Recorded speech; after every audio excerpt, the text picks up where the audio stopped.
اچھا تو ناظرین کرام، کیا آپ جانتے ہیں کہ دنیا کے اندر ایک ملک ایسا بھی ہے جہاں پر کرائم نہ ہونے کے برابر ہے، جس کی وجہ سے اس ملک کو اپنے اندر کی جیلوں کو بھی بند کرنا پڑ گیا تھا، بلکہ جیلوں کے عملے کے روزگار کو بچانے کے لیے انہیں دوسرے ملکوں کے قیدیوں کو امپورٹ کر کے اپنی جیلوں میں رکھنا پڑتا ہے۔ اس ملک کا ناظرین کرام نام نیدرلینڈ ہے، جس کو ہم ہالینڈ کے نام سے بھی جانتے ہیں۔ نیدرلینڈ میں 2004 کے بعد سے کرائم کے اندر مسلسل کمی آئی ہے، اور یہ نیدرلینڈ اتنا محفوظ ہو گیا کہ ایک کے بعد ایک جیل کو بند کرنا پڑ گیا۔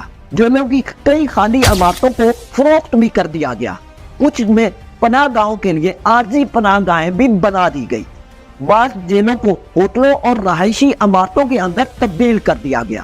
یہاں پر ایک وقت ایسا بھی آیا ناظرین کرام کہ جیل کے ملازمین کے روزگار کے لالے پڑ گئے۔ جیلوں کی بندش کے بعد 2000 سے زیادہ کا عملہ بے روزگار ہونے والا تھا۔ ان میں سے 700 کو تو حکومت روزگار دے سکتی تھی، لیکن باقی بچے 1300 کی حکومت ذمہ داری نہیں اٹھا سکتی تھی۔ اس لیے حکومت نے 2015 کے اندر قیدیوں کو دوسرے ملک سے امپورٹ کرنے کا فیصلہ کیا۔ عملے کے روزگار کو محفوظ کرنے کے لیے تقریباً 242 ناروے سے قیدیوں کو امپورٹ کیا گیا۔ تو ناظرین کرام، سوال یہاں پر یہ پیدا ہوتا ہے کہ نیدرلینڈ کے اندر جیلوں میں موجود قیدیوں کی تعداد کیوں کم ہو رہی ہے؟ اس حوالے سے نیدرلینڈ کی حکومت نے 2016 میں ایک اسٹڈی کی تھی۔ اس اسٹڈی کے مطابق سزاؤں پر عمل درآمد، کم عرصے کی سزاؤں میں وہاں پر اضافہ ہوا، جس کی وجہ سے میکسیمم لوگ جیل میں کم عرصہ رہے اور وہاں سے بعد میں چھوٹ گئے۔ نیدرلینڈ کی 1 لاکھ کی آبادی میں سے صرف اور صرف 54 لوگ جیل کے اندر موجود ہیں، جو یورپ کے اندر لوگوں کو جیل بھیجنے کی تیسری کم ترین شرح ہے۔ نیدرلینڈ کے جج سزا کو سناتے وقت تمام طریقے سے اس کا جائزہ لیتے ہیں۔ ججوں کی یہی کوشش ہوتی ہے کہ جو قید کی سزا ہے وہ کم سے کم دی جا سکے۔ زیادہ تر مجرموں کو جرمانہ یا کمیونٹی سروس کی سزا دی جاتی ہے۔ 2008 میں نیدرلینڈ کے اندر تقریباً 42,000 لوگوں کو جیل میں بھیجا گیا تھا۔ 10 سال کے بعد یعنی کہ 2018 میں صرف اور صرف 31,000 لوگوں کو جیل کی سزا ہوئی۔ نوجوان مجرموں کی تعداد میں تقریباً 2/3 کمی دیکھی گئی۔ اس دفعہ جرائم کی شرح 40% سے بھی زیادہ ڈاؤن ہو چکی تھی۔ نیدرلینڈ میں جرائم کی کمی کے اوپر خصوصی طور پر اسٹڈی کی گئی۔ 2013 میں جب یہ اسٹڈی مکمل ہوئی تو اس نتیجے پر پہنچے کہ جو جیل ہے وہ جرائم کو کم کرنے میں مدد نہیں دیتی۔ جیل جانے والے شخص پر مجرم کا ٹھپا لگ جاتا ہے، جس کی وجہ سے وہ نفسیاتی مریض بھی ہو جاتا ہے۔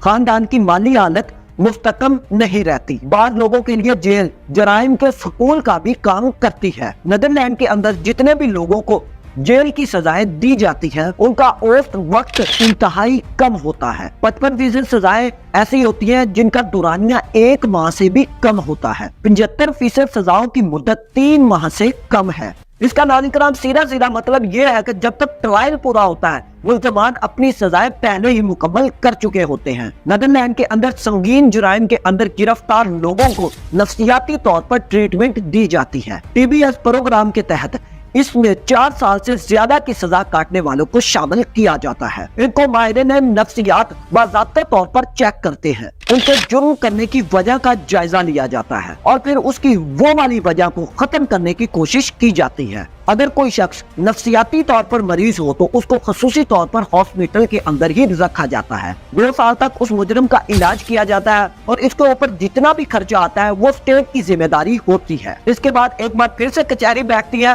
اور ججز اس کے ٹریٹمنٹ کا جائزہ لیتے ہیں، اور اگر ججز اب مناسب سمجھے تو اس مریض کو رہا کر دیا جاتا ہے۔ اب یہ مجرم جیل سے تو آزاد ہو گئے، اس کے بعد اسٹیٹ ان کے روزگار کا بھی بندوبست کرتی۔ عام طور پر دوسرے ممالک کے اندر جو لوگ جیل میں سزا کاٹ کے نکلتے ہیں تو اگلے 1 سے 2 سال کے اندر ان لوگوں کی واپس جیل جانے کی ریشو بہت زیادہ ہے۔ نیدرلینڈ میں جیل جانے والوں میں کمی کی ایک وجہ یہ بھی ہے کہ وہاں پر نوجوان آبادی بڑی تیزی سے کم ہو رہی ہے۔ نیدرلینڈ کی آبادی بڑی تیزی سے بوڑھی ہوتی جا رہی ہے۔ یہاں کی آبادی کی تقریباً اوسط عمر 43 سال ہے۔ اس کے مقابلے میں پاکستان کی نوجوان آبادی کا زیادہ تر حصہ 22 سال کے لوگوں پر مشتمل ہے۔ نیدرلینڈ کے اندر بچوں کے جرائم کے اندر بھی بہت زیادہ کمی دیکھنے کو ملی ہے۔ نوجوان اور بچے زیادہ تر اپنا ٹائم آن لائن گزارتے ہیں، جس کی وجہ سے وہ مجرمانہ کارروائیوں کے اندر حصہ نہیں لے پاتے۔ لوگوں کو جیل نہ بھیجنے کا یہ مطلب نہیں کہ نیدرلینڈ کے اندر کسی قسم کا بھی جرم نہیں ہوتا۔